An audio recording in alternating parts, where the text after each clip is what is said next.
Well, cool. Thank you. Thank you all for being here. Yeah, just to context, we've started doing this the last number of years with regards to gold ribbon accreditation, and just having those camps that are looking to be accredited at least go through kind of an orientation of how this is going to work. So Jennifer's going to kind of be my cohort in information as we kind of go through this. But once again, this is definitely interactive. Go off mute. I'd say throw something at me, but it'll just bounce back at you because you're sitting in front of a screen, so don't do that.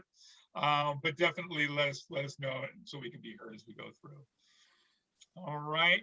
So if I can get things to advance here. So once again, the gold ribbon accreditation, just for orientation for folks, as we've kind of say with this, is first and foremost, it's an education program. So even though it's coming and visiting and it has a lot of those signs that people think it's an inspection, I just want to let you know that the way we approach it and the way that we share with visitors, and I know some of you have been visitors, is just that this is an education program.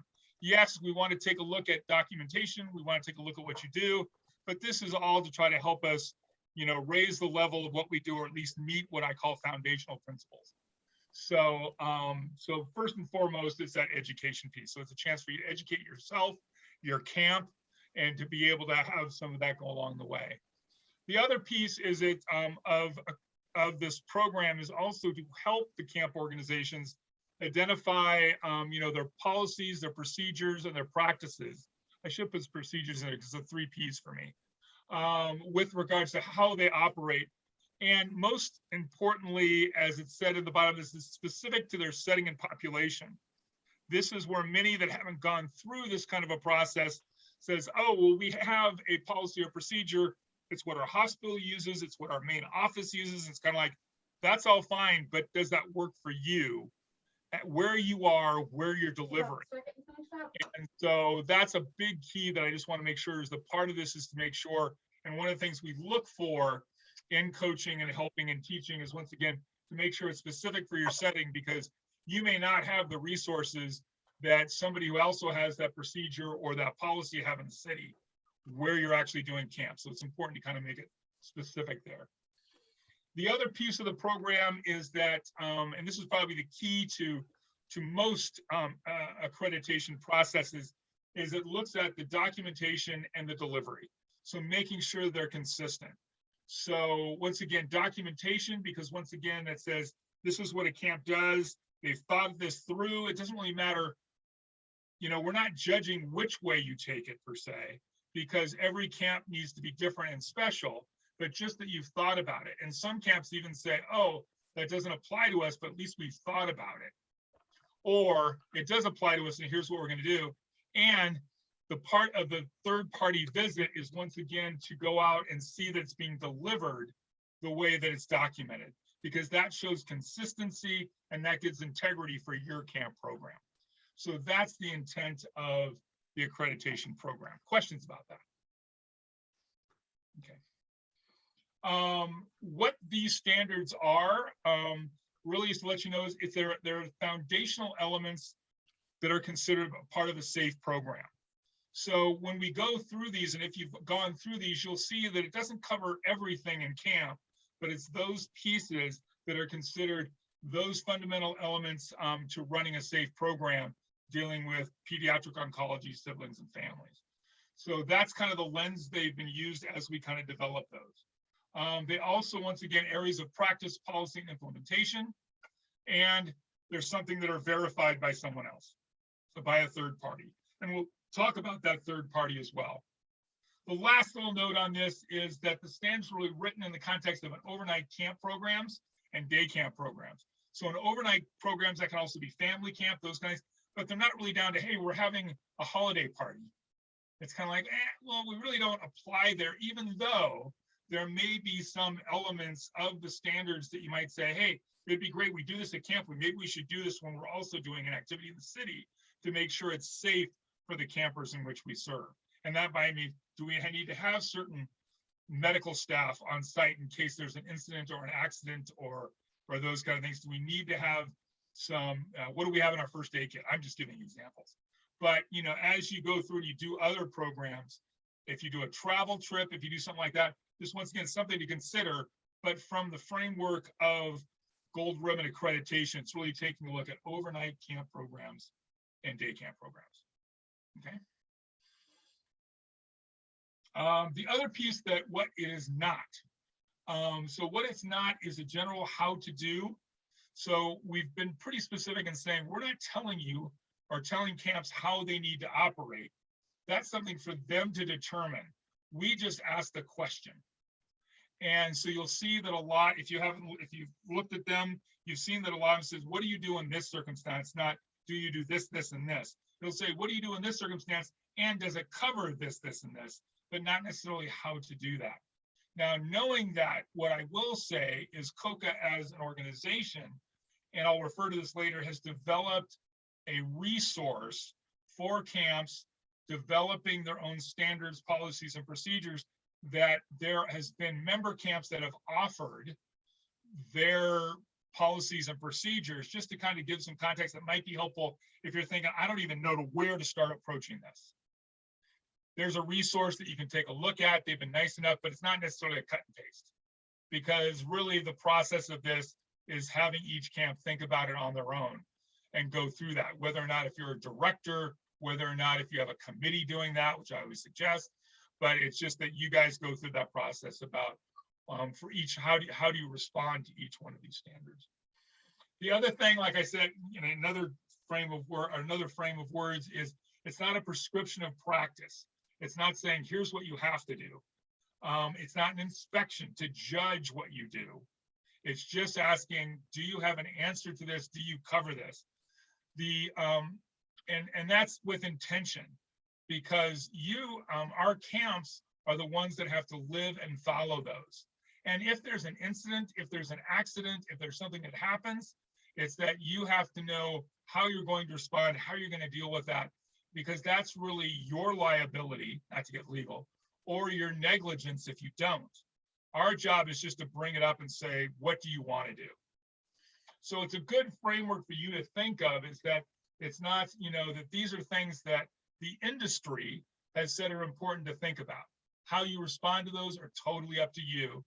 And yes, I would say a committee of folks that know whether or not there's medical people involved, there might be risk management people involved, or might even be legal involved, but how do you want to do that? Just to make sure that if there is an incident or accident, I will tell you just from experience and what I've heard, that if there is an incident or accident, the first thing they're going to ask is, do you have a policy with regards to that? Do you have any documentation? And if you do, were you following it at the time? Because if you do, and you followed it at the time, it's usually not considered negligent. Negligent is, I should have known, I didn't know, we did it anyway, and something happened.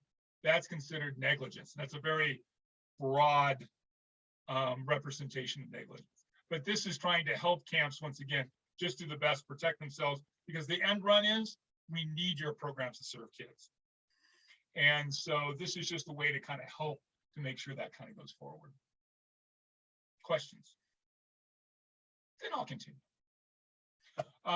The benefits, and this is one of the things when we design this process, what we hope will be the benefits of accreditation are a couple. Number one is that, as I've said, and I said again, and I won't go into anymore, it's an education process. It educates camps wherever they are on their maturity of being a camp, if they're brand new or if they've been doing it for 40 years. There's always opportunities to grow, to educate yourself, and to learn. And it might be in different places. The other thing is to provide confidence. As a person that runs a camp, it helps to give me confidence knowing that what we're doing actually does address some of what people that have been doing this longer and know more than I do have thought about as important for us to address. It's not just me coming out and saying, this is what I think we ought to do, and I forget things. So it's kind of a collective team thought tank to help support you as somebody who's running a camp in your team. The last piece is stature. We hope that accreditation is something that can be used to tell parents, donors, community members, the organizations, the hospitals, that basically you're accredited And that means exactly that you're meeting those foundational standards by a multinational group that is just dealing with oncology camps. And not every camp that is serving oncology camp kids do that. And so once again, we hope that has an opportunity to raise that, that stature for your camp. The one thing that I did just want to share, and some of you on this call have been with us along this journey, some of you might be new, but to let you know that in 1993, COCA actually established what we called self-assessment guidelines, because we were being asked by a lot of groups that were saying, hey, we want to start an oncology camp. What should we think about? And so we came up with, and I say we because I was a part of that.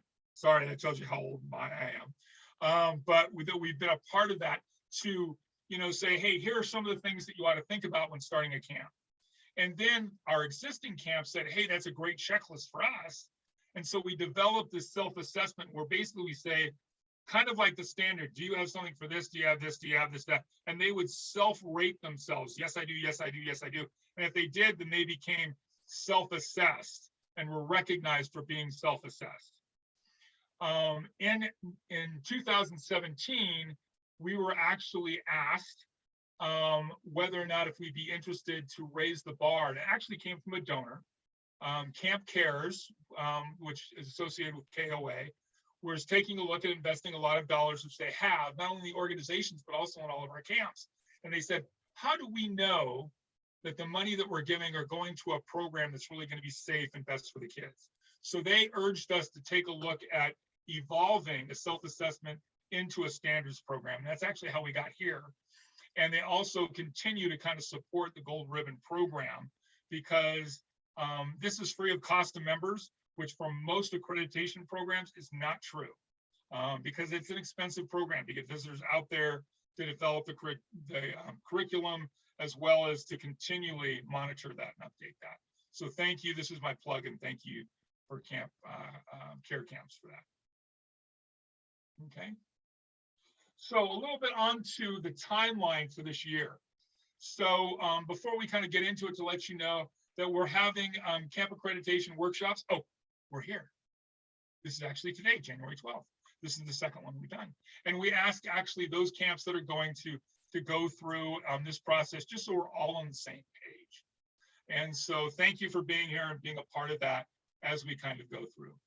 The next part is that camps submit, or we put in resubmit, because there's many camps that are being visited this year that actually submitted documentation in 2020, and we put a hold on it because of COVID.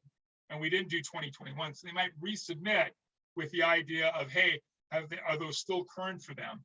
But we ask camps to submit and resubmit documentation on the portal. We'll talk about the portal in a few minutes for review this month. So we ask them to kind of go through and do it, and to do that. In March is our goal to be able to have visitors, and these are peer visitors. So it's usually a camp professional, or a camp director, I should say, and a healthcare and a pediatric oncology healthcare person. That team up to be visitors that will be the one that will work with you through this process, reviewing your documentation, becoming familiar with that, and then actually, if it's in person, going out for an in-person visit. Okay. Visitors, we have assigned all those, and we hope that all visitor assignments are completed by May 1st. Is that right, Jennifer? Yeah, that's what we have. So the next part of that is that these visitors will become familiar. Some documentation has all been reviewed, but it's either, if there's any updates, have been re-reviewed and accepted. Our goal is to have that done by June 1st, before the summer season begins. And then on visits, on-site visits would happen during the summer. We do have the opportunity to do visits off summer. We haven't yet. I think we've done one for those that do like a family camp or those kind of things, so it's just more convenient for them. But for most of that, there are those programs that have more than just a summer program. So it just kind of depends. But for right now, we're just talking about during summer. Just to let you know that the process after that is, once a visitor goes out and sees your program, and they are asked to actually give us a report, give the COCA a report of that visit 2 weeks after you're there. And we'll talk about what they're looking for in a minute. But really, they just kind of do a report, because visitors do not determine if a camp is accredited or not. They just are going out as observers. They send it back to the Gold Ribbon Committee. And then the Gold Ribbon Committee meets in September. We review that documentation. If there's discrepancies, if there are disagreements, those kind of things, we vet all of those. And then the Gold Ribbon Committee actually recommends to the COCA board, and that happens also later in September, that the following camps be accredited. So the accrediting body is actually the board of directors of COCA, just to let you know. But we have this kind of series and process to go through that. And then usually by October, we've, the accredited camps are contacted with regards to their accreditation status. And that accreditation status is for 5 years. Questions about that? Okay. What was the last thing you just said? The accreditation is for how many years? For 5 years. It's for a 5-year ticker. Oh, I thought it was 3. Okay. Yay. Each year in between that, well, for us, to be honest with you, a lot of that had to do with being able to manage the volume of camps we have. Oh, sure. Yeah, you did it switch from 3? Huh? No, well, it might have switched with regards Jennifer's nodding. accredited. Well, it's going to end up being 5 because of COVID, but well, yeah, then there's that issue. Yeah. But I will say that, is that every year we ask camps to go through and verify that they are still looking at their standards, and they are still practicing according to the standards in which they were accredited. Just so there's some documentation, and it keeps it in mind, instead of saying, oh, now I can go on vacation for 5 years. It's right. Like, no, it's an annual deal, but it's just a verification process. I have a question, Brian. Sure. Since we were due to be visited in 2020, but that didn't happen because of the pandemic, and we're going to get visited in 2022. Our 5 years wouldn't be from 2020, right? It'd be from 2022. 2022. Okay, cool. Just wanted to make sure. Good question. Good question. Can I ask a question as well? Of course. Thank you. Just looking at the date of January for submitting all the documents, I had a little moment. Is that, and then I see all documents are reviewed and accepted on June 1. Is there some wiggle room for those of us I mean, it's 2 weeks between now and the end of January. Officially, no. Realistically, yes. I think because part of it is that we also have some time in which to assign visitors, especially if they have not, if their documentation has not been sent previously, to get those in, then to assign the visitors, and the visitors then need to go through that documentation and have a conversation with you as far as if they need more, if they're accepted, how that all works. So I understand that, but we can work with you, but the sooner the better. The last thing we want to do is to go into a visit and not know where we are with that documentation. Okay. I just wasn't sure. I wasn't moving forward with making additional things because the last version of this I had been a part of, we kind of stopped it in the middle, and it was like, I thought there might be changes that were coming, so I didn't want to plod down the one route and then be swerving. And there has been, since we did this in 2020, the last time, well, 2019 was the last time we did in-person visits. There has been one change to the update to the standards, and we'll talk about that a little bit later. But yeah, we understand. Our thing is to make you successful, but we also want to make sure that we're being true to the program as well. Yeah, we'll likely have things that will change after January, because life is so weird. So that's fine if we're taking, like, the OCA up here hasn't released their updated standards, so I'm sure we'll have changes from that and things like that. And my guess is, especially in this COVID time, if we are operating in 2022, there's going to be things that might change with regards to some of our protocols and medical procedures, or some of those kind of things that you might want to include and do those kind of things as far as changes. So that's understood. Okay. Moving on, let me talk a little bit about the goals of the on-site visit. So when there's an on-site visit, and we know, I know Jennifer's been working hard with those that have been applying for this year and those kind of things, of those that, because we have situations where there might be camps that are operating in a bubble that we might have to then extend because we don't want to bring in outside visitors into that bubble for the safety of their campers. So we're asking every camp what their particular situation is. But in the trueness of this accreditation program, what I really want to say is the visitors are really there to witness those standards, policies, and practices, procedures during the delivery of a camp program. So it's saying, hey, this is the way you secure meds. This is the way you deliver meds. This is the documentation that you have on site for the safety of campers. They're coming really just to kind of make sure, is that really there? Or are you just saying you do that? And I know that for me, we're not just saying that it is there, or where is it, those kind of things. But that's part of this verification, is once again to try to be able to go through and do that. And it looks like we might be lucky enough to have Don join us here. He's actually going to help us with the portal, so I'm very happy. He's retired. Won't let him go just yet. Don't let him go just yet, yeah. The other part of this is I want to let you all know that the visitors that come to visit, they're not there to be obtrusive to your program. Your program's your program. They're really not made to be like an activity. Hey, let's go say hi to visitors, or to be brought out into public. They want to be behind the scenes. They just want to see what's going on and the good work that you do at all your camps. They may very well ask certain staff questions, or med staff, or those kind of things that are related to it, but it's not necessarily to be obtrusive. It's just to be complete with regards to what they're doing with regards to their visit. And the last piece is that really the goal of the visit is to be collaborative. Is that there might be things, and I know when I've done visits, I learn things from every camp I go to. Oh, look at the way you do that. I never thought of that. Tell me more about that. Or it might be, hey, this isn't a part of standards, but I got a question. How do you do this? Or what do you think we ought to go? Because you have some great people as visitors, as well as we have some great camps out there. So it can also be an opportunity to be collaborative and to improve what we do, just as an oncology camp community. So that's another one of our goals. And welcome, Don. Glad you're here. We're just kind of going through this. Good to see you, man. Oops, I popped back. How did I do that? So let me talk a little bit about the on-site visit team. So the way that is intended is that either the camp director or a leadership at your camp who's going through the gold ribbon process would be present, along with either some camp medical staff, whether or not if it's a doctor, a nurse, your chief doctor, that's up to you.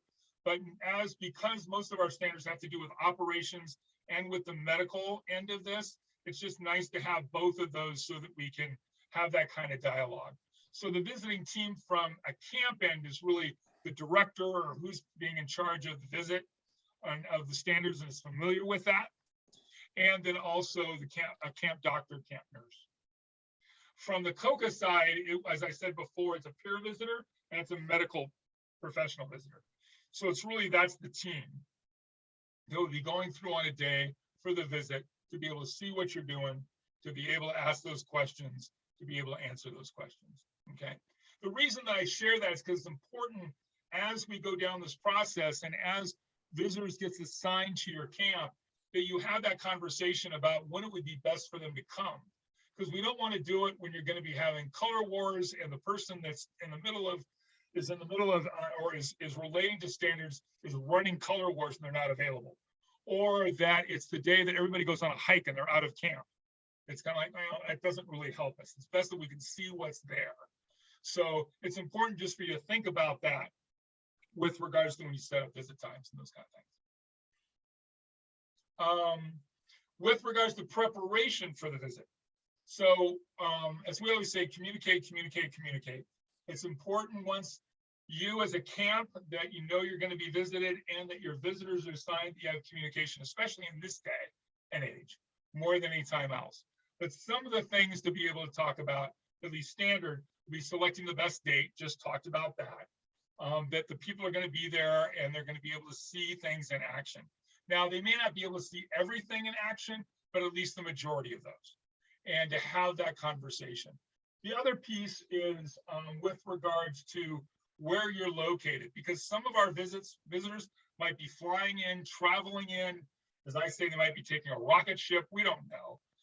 We found out that one camp had it all set up, and then they realized they had to take a ferry over. It's like, I didn't know we had to take a ferry. How do we do that? Just to be able to make it over there. So have conversations about where you're located, where that might be to a place to fly in if your visitors are flying in. And it may not be the most local regional airport. It might be that it's cheaper for them to go to a major one, and how far that's going to be. Are they going to need a car to get there? One of the things we just asked is whether or not what the camp can help out, because as I said, this is free to the camps and we are having a donor do this, but if they could help to pick us up from the airport, take us out to camp, or take us to where we're staying, it would be helpful, just because then they don't have to rent a car. But we understand that you're also running camp. Maybe you have a board member that would love to do that. Maybe something like that. So just something to think about. The other piece is overnight accommodations. If it's appropriate, is there accommodations that could be at your camp if they need to actually come in the night before, or they can't get out, or they can't fly out until it's the next day to actually spend the night at camp? Something that, of course, is adult appropriate from the point of view, we don't want them in a cabin with kids, but those kind of things, let us know, because that would help us reduce costs. So, but if it's not doable, that's fine. COCA will put them up in a hotel and be ready to take care of that. But we just ask that just to help us kind of manage some of our costs and manage the program. And the last part is when they're there, depending on when they are going to show up so that they can see everything that they need to see to leave, is it might be during a mealtime. And once again, can the camp offer them the grilled cheese and soup that you're going to have in the dining hall or whatever? Is that okay?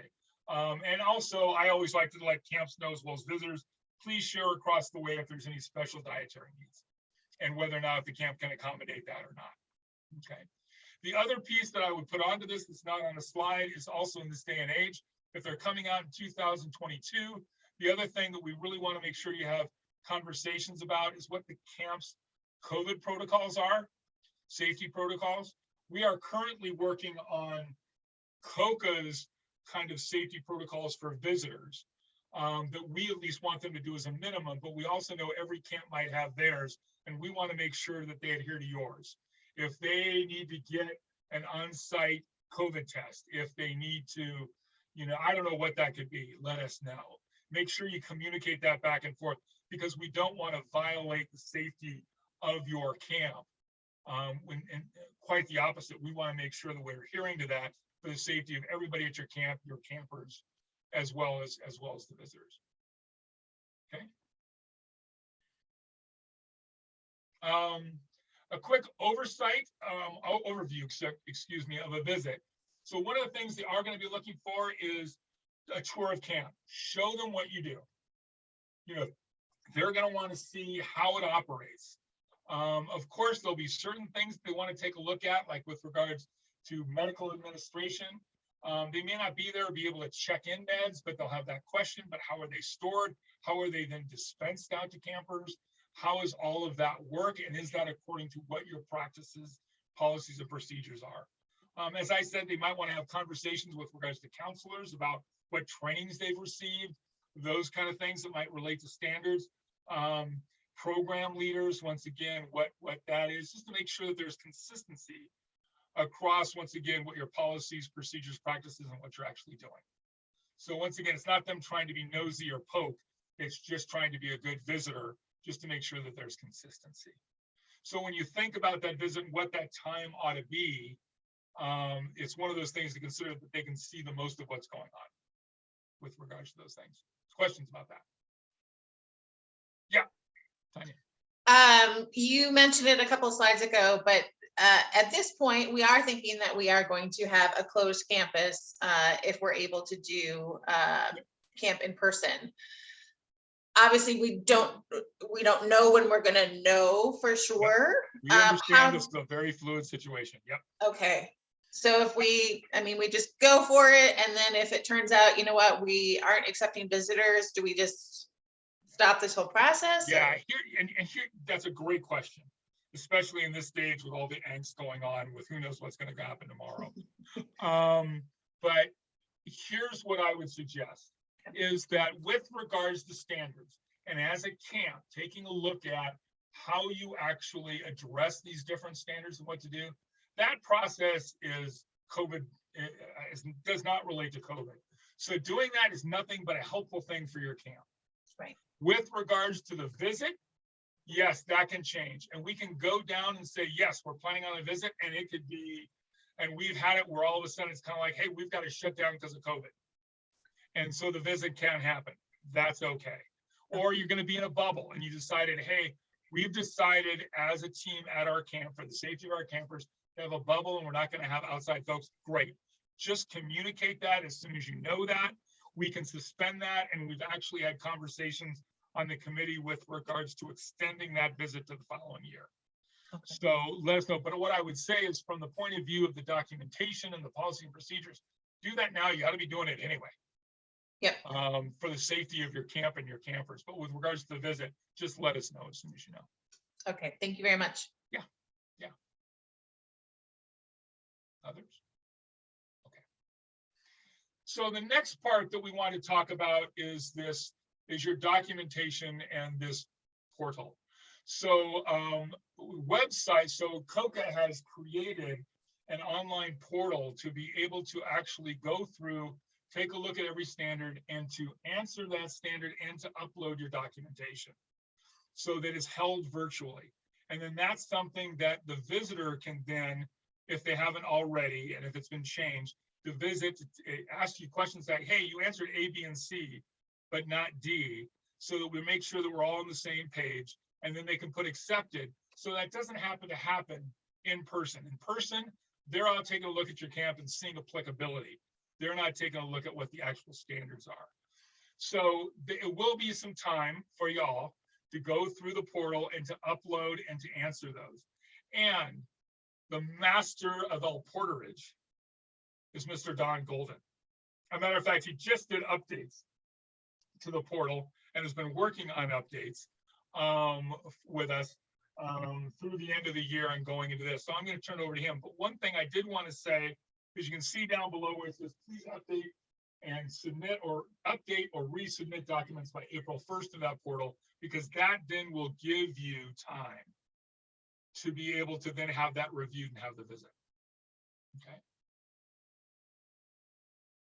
So Don, with that, I'm going to turn it over to you, buddy. Is there anything you'd like to share with us about the portal? Yeah, I want to go through it. We have been doing some work on this. I don't know how many of you seen the portal from times past, but there were some things we wanted to improve on. So I'm going to walk you through. This is currently a beta phase. It seems like for every 3 things I fix, I managed to break 2, but we are making some progress on this, and I think you'll find it is going to be a bit easier to use. So I'm going to go ahead and share a screen here with you. And let me see if I can find this. There we go. Can everybody see the screen okay? Okay. When you, Jennifer will be sending you login instructions, okay? And you're going to log in with a password and a username. That password and username is going to take you basically to this screen. And the screen is going to welcome you. And in terms of this case, my name, for whatever reason, is Don Admin. I'm not sure how that came about, but at any rate, it will welcome you, and it will also select your camp. Now, I'm an administrator, so from that standpoint, I can see all the different camps. But when you sign in as a camp, all you're going to see is your particular camp. So that will be self-selected for you.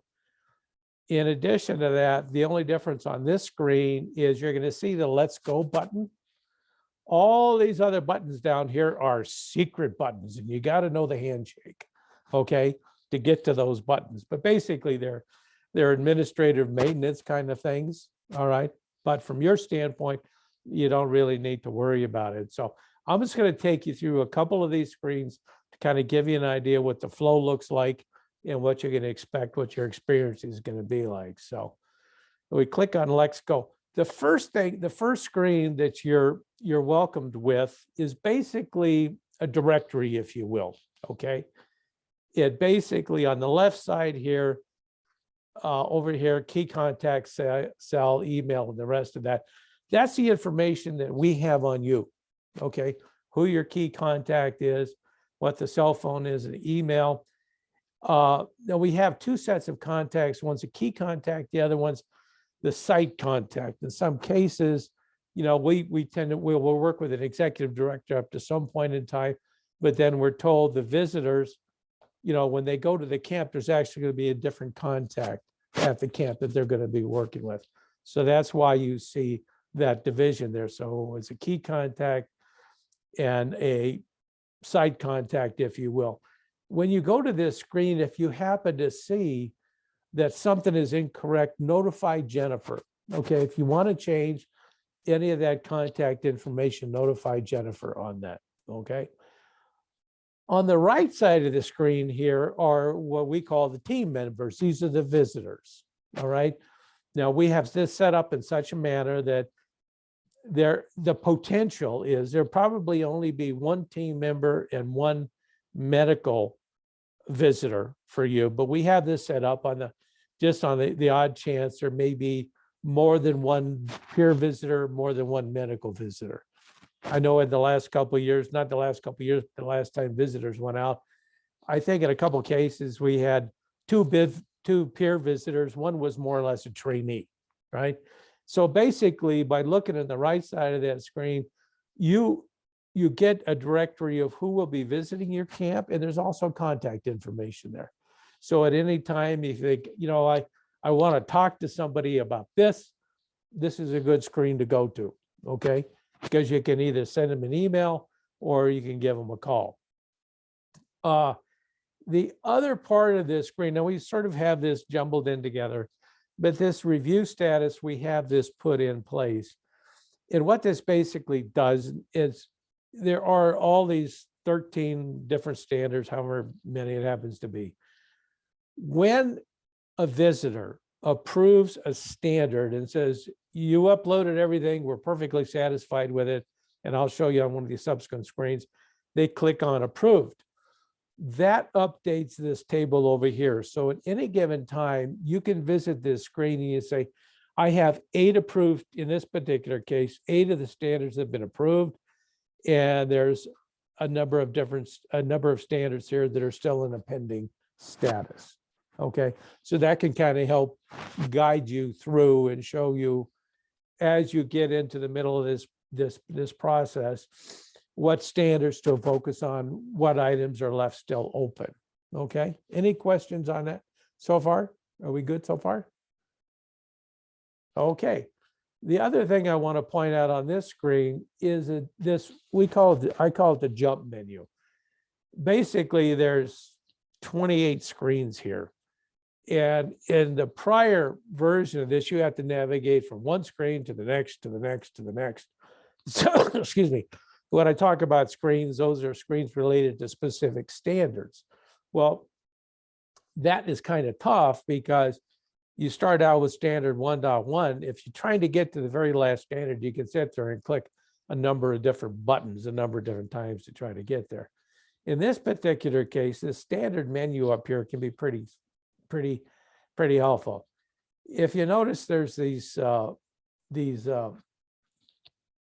me out, these Radio buttons. radio buttons. Where did that, you retire and my God, half your intellect just goes right down it just goes right out of the backyard with the dogs. Anyways, the radio buttons, if you notice, if I click on all, this is going to give me a list of every one of the standards. I can click on that standard. It will take me to that standard so you can jump right to that standard. If you happen to know, it is we do have a peer standards and we have medical standards. If you click on the radio button for peer, it will give you the standards related to that required for peer review. If you click on medical, these are the standards that are associated with medical reviews. Okay, so it's just a little easy navigation thing to go through.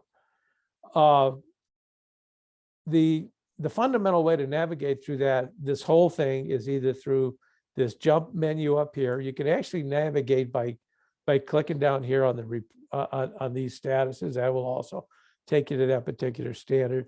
But the key way to navigate is this upper right-hand corner, next. Now, this takes it in a simplified numerical sequence. This same screen is repeated for every one of the standards. So you will see this repeated time and time again. This happens to be standard 2.1. What you see on this screen is this is a description of the standard, okay? Now, you could get the standards any place. We have a multiple time. They're up on the, up on the website, all different places like that. So you can print them out, but you can also use this as a reference basis. So this is a duplicate, and we keep these things updated. So as you're in the middle of this, if you don't happen to have a printed copy of the standard in front of you, you can always refer to this left portion of the screen over here, and it will give you a rundown on the standard. If you notice the way these standards are written, it will give you the standard, the intent of the standard, some of the details, and it will also tell you what is required for compliance and whether written documentation is required. Down here in the bottom left-hand corner, it says view standard examples. We have collected a databases, probably, I don't know, 60 standards, something like that have been contributed by other camps that we feel like meet the requirements for this particular standard. We don't mean for those to be cut and paste standards by any means, but if you wanted, what exactly do these people mean? And, I need more description. That's not a bad place to go, because now you've got some examples to look at and compare to what your own standards and protocols are. This file upload section is where you upload the files that are requested within the standard itself.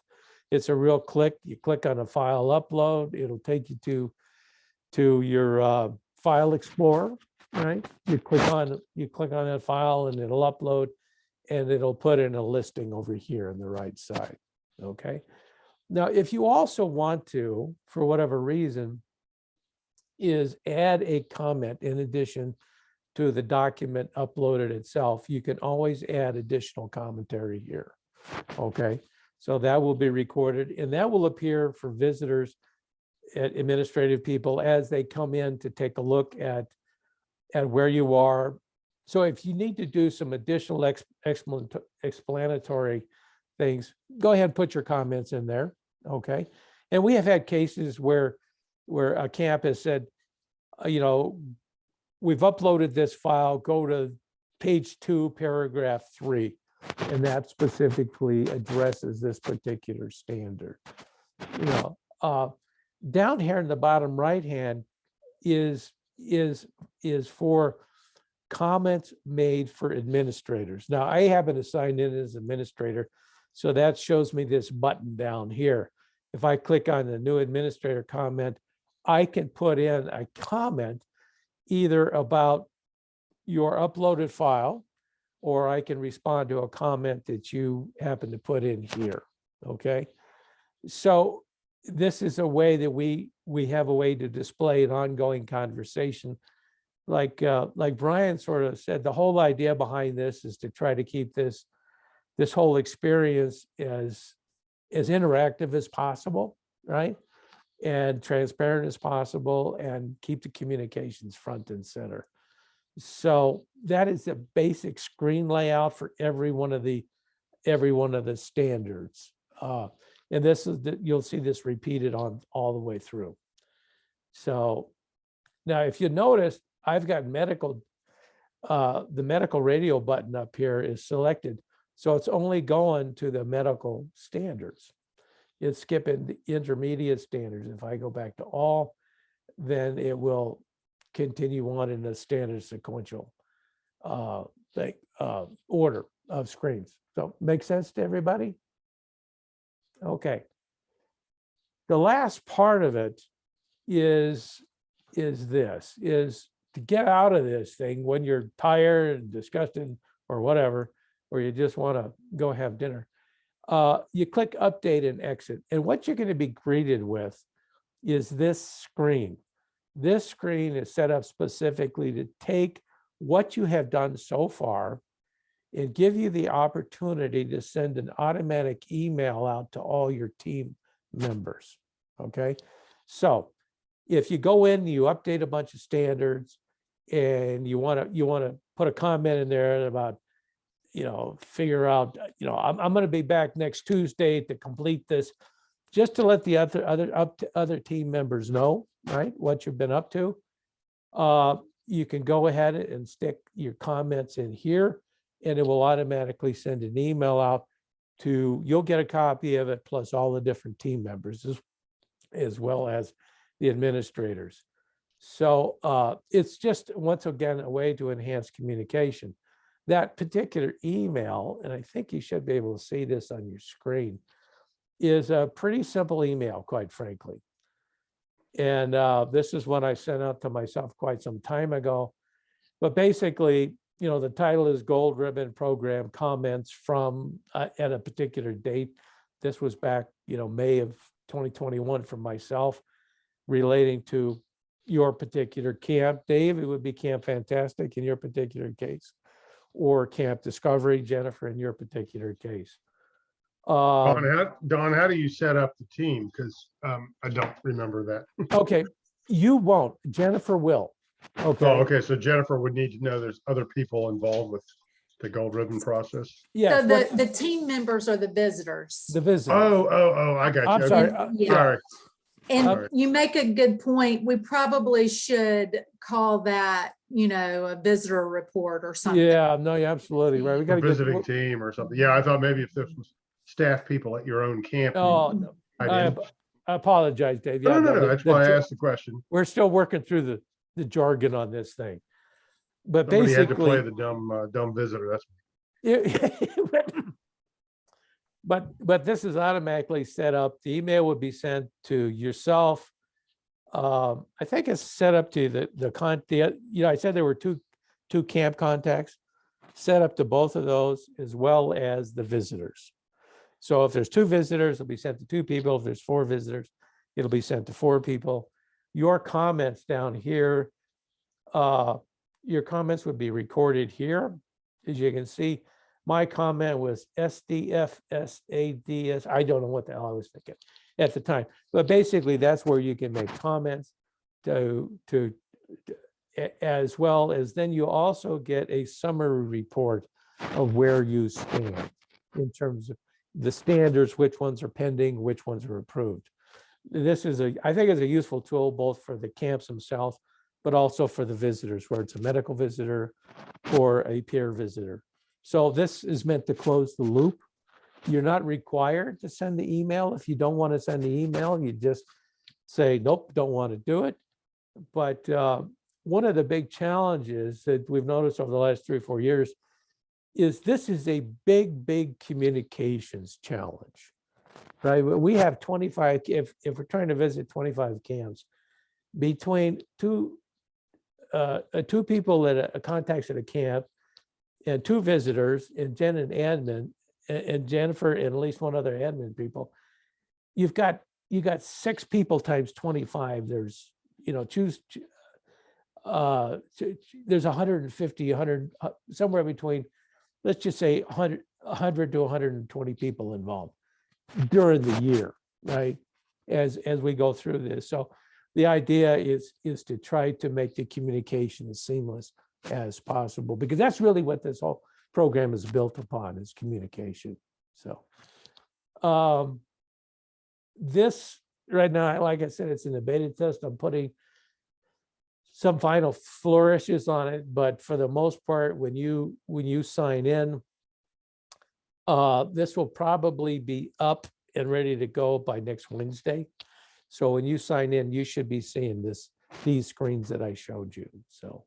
And Don, I also just wanted, because I know it was in the chat, but those camps that had previously provided documentation into the old system, or have uploaded, all that's going to be transferred over. It's all in here, right? So you don't have to resubmit. No. It would be probably recommended that once this is up, and we'll let you know once the final one's up, that you go through and just review it all, just to make sure it didn't do something silly like put it all in cartoon characters or something. Yeah. No, it should be, Brian, that's sort of a knock on wood kind of thing. To give you an idea, I think there's there's something like 1,100 files somewhere in that neighborhood have been uploaded Yeah. and reside on a server somewhere out in the cloud. And Not at my house. we've been doing our best to keep track of it. You know, and theoretically, it should be fine, but you know, theory and practice, there's a slip between, what is it, the glass and the lip or whatever. Dave, you know that saying, I don't. So, Vaguely. yeah, okay. No. Super. Well, thanks, Don. Any other questions for Don? I appreciate it, Don. I appreciate it so very much. No, Don, I did figure out where your SDF comment came from. When you're using the mouse with your right hand and you're just throwing a bunch of text in with your left hand, that's the letters that always come up. That's exactly right, Dave. Left That's the A out, but there, yeah. Yeah, no, that's- that's exactly what it is. So I was wondering who was going to pick up on that. So Thank you, Don. Hey, also just since we're kind of in the cyber world or the web world, also just wanted to share this that should be up on your screen. So this is the COCA website. And just to let you know how to get to where. So just to let you know that right over here, there's this button that then turns gold is the Gold Ribbon Accreditation Program. This has a couple of features. Number one is it kind of lets people know what accreditation is and getting there. But there's also a way to get to the portal, which is right here. And then there's also a way to get to policies and standards. So this also gives you a PDF link to the whole set of standards. This also gives you access, as Don said, on the portal, that there were resources. So there's actually a web page with resources for every standard. There's samples, there's those kind of things. So there's a couple ways to be able to get to where you want to go with regards to this. There's also a calendar for 2022, those kind of things. So I wanted to let you know that it's accessible right from the website as well. But you'll get emails with regards to getting onto the portal and making that all happen as we go. Okay. The other piece that I did, because I know I was thinking about this when I mentioned it, because I saw Tanya's face give me that wait a minute look, which I love that look because I do that all the time. So down here it says, please upload and submit all documentation by April 1st. But before it said January 1st. So what's the deal? I know. So the first one is actually, that's when you can begin doing that. But of course, now it's not January 1st. It's now down to next week. We'll let you know when that is. But we'd like to have the upload finished by April. Is that Much helpful? better. Thank you. Yeah, thank you for that wonderful heads up of, oh, I didn't really say that correctly. So thank you very much. A couple other things, I think Don mentioned these, but I just wanted to do, once again, you'll get login information to the specific thing, password and all that. We also find that if you have documents to upload, is that it can be 10 megabytes in size. If it gets too huge, it's just too much for it. So if you can reduce stuff, do that kind of thing, that's great. We've also found out, just as a kind of a hint with regards to this, and some helpful things, and of course Jennifer's can be really helpful with regards to this. But another thing that we just realized too is that if you upload a specific standard, it's really great to be able to somehow, either in the comment field is okay, or even if you can pull out the pages that relate with that standard. So if you're a visitor, that's kind of like, oh yeah, here's our whole policy and procedure manual, it's all there, and then you just put accepted for all standards, they have to literally digest your entire document. So if it's the kind of thing of, yes, if it's on page 3, number 2, or even if you can highlight it specific for that standard, it just saves our volunteer visitors time in being able to access exactly what they need to refer to for that piece, instead of learn everything they should know to be a staff member, if that makes sense. Yeah, and I was just going to add, we still want to see your entire, manual or document in which that policy lives, so we can understand, the context in which you keep it. And yeah, don't like take out 3 paragraphs, but if it's a part of a body, if you highlight it or that kind of thing, it just makes it easier. That makes sense. Okay. Cool.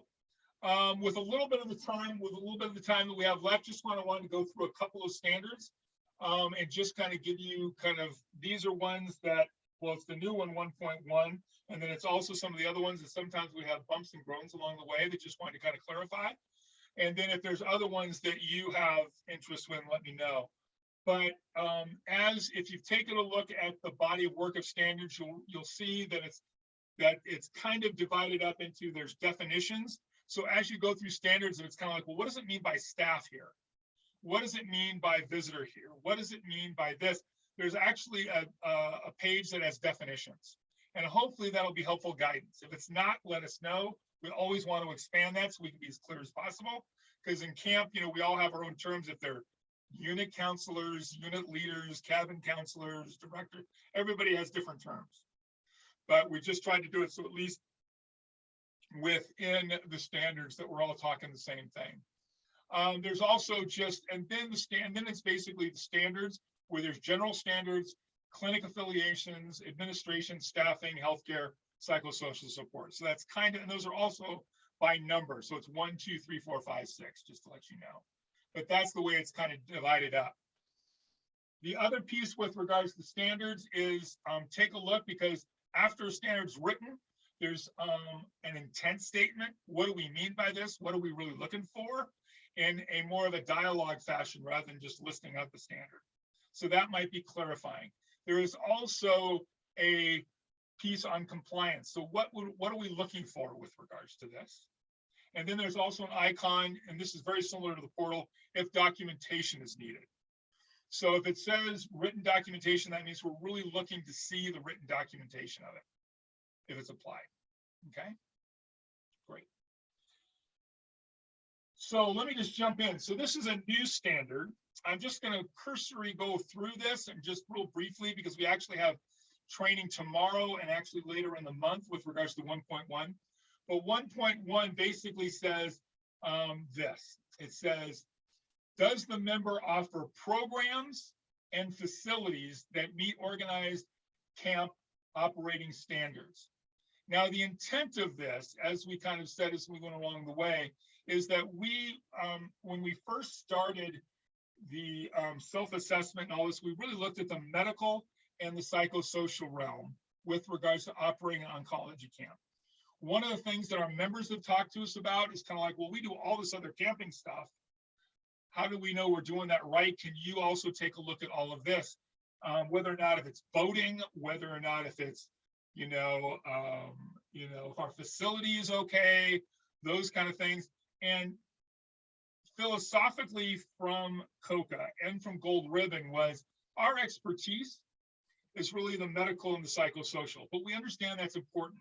And so for us to take on the accreditation of an entire program and also the facilities was a little outside of our scope. So we relied, so one of the ways that we went to go deal with this, and we know that that's important for operators to make sure we have a safe camp. So one of the ways that we took a look at answering that was this, is we actually created an A and a B, or an A or a B. So A basically says the camp member is accredited by a recognized camp association. I'll talk about what a recognized camp association is in a minute. Once again, this is program and facility. Or you can see that or afterwards, it says, or the COCA camp will provide written documentation of operating procedures in these kind of areas. And some of them have to do with your program delivery and some have to do with facility. Like I said, I'm not going to get deep into this right now, but this is a way then that we can say, oh, if they're accredited by a camp association and if the facility is accredited and the program's accredited, all good. If not, then at least provide these documentation pieces. And then we can say that part's taken care of. Now, when it comes to what an accreditation, an accredited recognized camp association is, once again, there's a definition of that. I won't read it right now, but we deal with American and both American and Canadian with regards to their camp associations. The other piece to let you know is there's a resource available. So at the end of this standard, there's a resource of samples of intent of what do we really mean by documentation for some of these items. And we try to go through and at least ask those questions of what would be considered compliance if it's applicable. And so once again, this is all put together onto this standard, this new standard. Now, what I said before is we're actually doing specific training on this because it's new. So I'm not going to delve into this real heavily right here, but I wanted to say if you wanted to, join us tomorrow. Yes, it's 3 p.m. Eastern Standard Time. Or if that doesn't work, January 24th is another opportunity. Last but not least, give me an email. I'll be glad to walk through it with you. Okay. But I know that this is fairly new.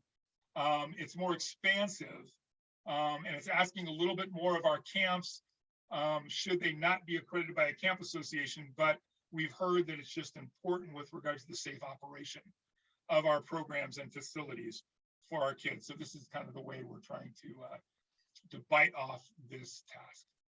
Okay. So 1.1, something to take a look at. Another one that comes up is 5.2. So 5.2 is part of the medical procedure piece. And this one basically says, does the camp have written protocols available on site? And I think that that's probably one of the things that sometimes we run into is they say, oh, we have a protocol for maybe a medical procedure, but I don't have it here on site. So it needs to be on site. So that's one of the things we're going to be looking for when we visit, if it's there, and it's also specific to your camp operation. This is many times where it's kind of like, well, we work with hospital XYZ and they have a protocol. We just use their protocol. Well, is that really applicable for the types of campers you're going to work with, whether or not if it's adults and children, whether or not if it's where they are in their course of treatment or survivorship with oncology? You know, where does it fit with all these, even with your staff, with regards to some of your medical protocols? So we're asking it to be specific for your camp operation. Also, how far are you away from a major treatment center? Or how close are you? Because that could affect what your protocols are. So we do that once again, just to kind of bring up that this is something that's got to be specific and it has to be on site. The reason that we like to have it on site because it's then available for your medical staff to refer to. Okay. And once again, you can see we have, it'll actually also ask for the following. So it's not telling you how you do it, but it's all of these to figure out. There's also the opportunity to say, well, to be honest with you, administration of IV or oral chemotherapy is an NA. We never accept kids if they're actually need chemo either by IV or oral. There might be a camp that does that. Then it could be an NA. You don't have to worry about it. But if you do, then there's that. But the response would be NA, and it would be our eligibility. We never accept that. Campers like that. So that's just kind of a sample for you on those. Okay. Same thing with transfusions. You know, we never do transfusions on site. Okay. The next piece of this has to do with the intent, and this is that sample of intent. And once again, it says that this standard 5.2 is to ensure camps have policies and procedures, and most important, dealing with common incidences that occur on your campsite. We don't have Lyme disease in California. So really, if someone was to get bit or showed sign of that, that's not really a protocol we have to have. It may be for you. It may be not something you have to worry about. That's up to you. That's something for you to do. So even though we have that list, that may not be, you know, from a point of view, an infection or a communicable disease may not. You need to determine what the common ones are for your camp setting. So it might be more extensive list than what we provided. That's as a foundational minimum to consider. The other piece, excuse me, is the camp should review and customize protocols to account for the programs. And as I said earlier, specific location, the kinds of healthcare providers that you have. If you don't have a physician on site, if you do you need an oncologist on site, or can it be a general physician? All these have to be determined in walking through these. And the time and distance from support. I kind of talked about that before. Questions about kind of pulling this apart and what it actually means and what we're looking for. Kind of makes sense? Okay. So here's another example, 5.9. So 5.9 says, does your camp have a procedure regarding the collection, administration, and storage of camper and staff medications?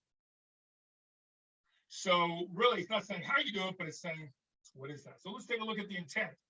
once again, it's taking a look at a policy, and we're going to be looking for, that you're practicing that with regards to when and by whom are medications collected. Are they done before they get on a bus? There's no bus, so it's when their camps are delivered. Are they taken to the cabin? Are they done before that? How does that all happen from a point of collection? Because this is medication security for these kids, and gosh only knows there's a lot of medication, abuse. And once again, just one of the things that is considered important, because we also want to make sure that, once again, how medications are secured from being mistaken. Okay, so how are they collected, whom and by? And also the kind of thing is, how are they stored? Part of the thing that you might also want to take a look at with regards to this is, and also in the intent of this one, is how does the camp handle staff and adult or parent medications? If you do family camp, if they're in their own cabin, can they keep their own medications and they're distributing them? Is that the safest way? If you have two families in a camp, could you still do it the same way? Or should you collect those? Also, with regards to staff, how do you collect staff?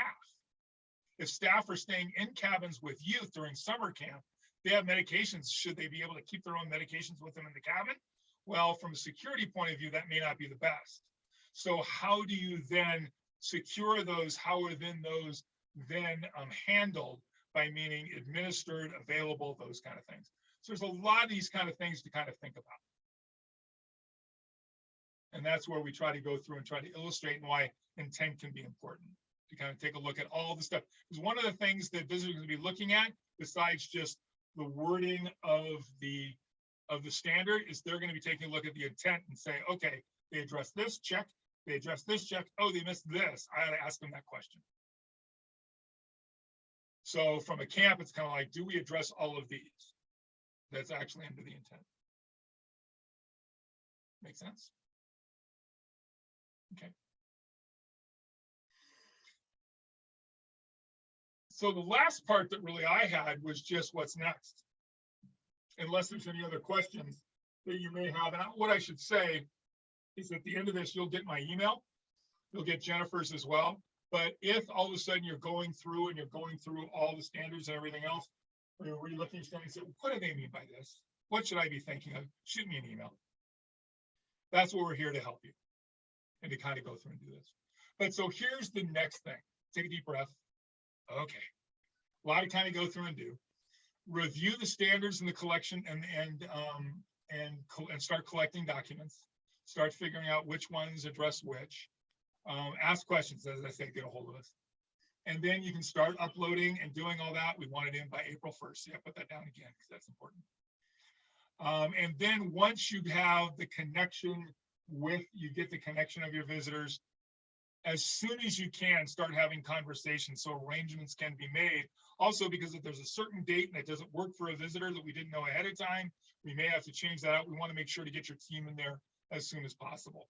So please start that as soon as you kind of get notified as that goes through. Okay. Oh yeah, and by the way, have a great summer. I'm hoping we're all going to have a really good summer and serving kids, because gosh only knows they need it. I'm not even mentioning me and what I need, but they need it. All right, so here's these contacts. Here's how you can get a hold of us, of myself, and you can also get a hold of Jennifer. By the way, I will let you know that this slide deck will be emailed to all of you. So it can be a reference and say, okay, what did he say? I went to the Bahamas in my brain when he talked about that. What did he say? You can go back and you can take a look at it again. But that's basically the body of work. Any questions that you have, any of those that have gone through the process, and any tips and hints that could be helpful for us that are just beginning this, or that you have questions about? So I'm Jen from Camp What You Want to Do. We uploaded documents, was it last year, I think? But we made a small committee of just 3 people. So instead of involving the whole entire board of 20 of us to try to get all this put together, we just had a small group of 3 people to kind of help with making the policies that we needed to make and all of that. So it worked out really well just to have that smaller group of people than to have everyone and their brother trying to help get everything pulled together. So, Smart hint, smart hint. And actually, I should say to that end, and I'll get right to you, Jennifer, to that end, I used to work for the YMCA's. And YMCA's are faith-based. And so when I first worked for a YMCA, they always said, let me tell you, when I took a seminar about working with committees, and they said, be careful who's on your committee and how many. They said, because you know that when God went out and said, okay, I want to create a horse, he did it by committee. That's how we ended up with a camel. It's close, but there's a lot of kind of differences that maybe we didn't really need, but okay. So yeah, so I agree with Jen. Sometimes the importance of what that group is and how you can do that can make you more efficient and can also make it more purposeful for those that are involved in that. So thank you. Tanya, you had a question. Yes, just to clarify, the original version of the portal, which some of us have uploaded documents to, is that accessible now, knowing that the beta version, the newest updates will kind of show up next week, but we could currently log in and look at the documentation we currently have in there? Yes. Awesome, thank you. Great question. As a visitor, when you're looking at the uploaded documents, will they download to your computer or will they be a pop-up? I don't know. I'm just thinking if I need to upload our medical manual on every single thing, or will it be downloaded to their computer so they have a copy of it? It's downloaded to their computer, Lauren. Look at that. Don has the answers. I love that. I'm faking it. I think that's the right answer. That is true. Once you go to open it, it downloads and you can go back to it. Mhm. Got it. Cool. Great. Others?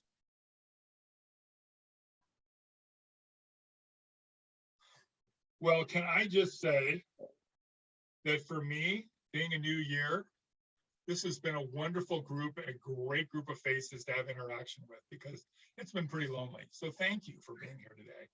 For me and for COCA and for your camp. I appreciate that. I appreciate that very much. Once again, as you go through this, any questions, just give Brian, a shout. Brian, I want to know how you guys don't have any Lyme disease. Did all the ticks burn up in the wildfires? No, we have ticks, but we just don't have Lyme. Really? Because they're no I don't deer? think it's a West Coast thing. There are Really? particular types of ticks that are only mostly on deer the East ticks, Coast. right. Yeah. How about that? We Wow. have all kinds of other things. We got rattlesnakes. We got rattlesnakes. Yeah. Right. We got people But- doing drive-by shootings. We got all kinds of other things. Yeah, but you know what? No Lyme disease. It's pretty fair trade. It's a trade-off. Yeah.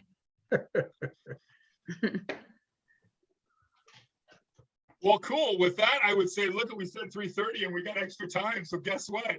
You guys get to go dance around the room if you want to, or go to the restroom or do whatever you want to do. But glad we have some extra time for y'all.